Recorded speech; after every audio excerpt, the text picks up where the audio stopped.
Foreign funding technical नहीं, सीधा साधा मामला है। पीटीआई खैरात का पैसा सियासत के लिए इस्तेमाल करती रही। इमरान खान मुसलसल झूठ बोलते रहे। 8 वर्ष बाद चोर पकड़े गए, अब मासूम होने की अदाकारी कर रहे हैं। मरियम औरंगजेब की प्रेस कॉन्फ्रेंस।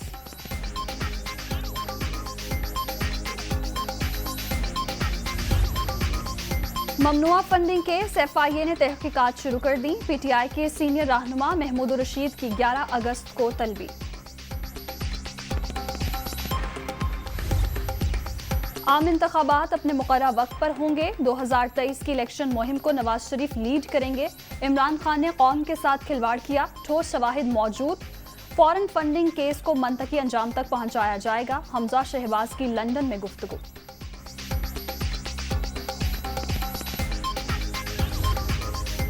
और पंजाब काबीना का पहला इजलास, 4 निकाती एजेंडा मंजूर। यौम आशूर के लिए फुल प्रूफ सिक्योरिटी प्लान की भी मंजूरी। सूबे में 9 और 10 मुहर्रम को डबल सवारी पर पाबंदी होगी। हसास मकामात और जुलूस के रास्तों पर मोबाइल सर्विस भी मुअत्तल रखने का फैसला। लसबेला हेलीकॉप्टर हादसे पर अफसोस का इजहार।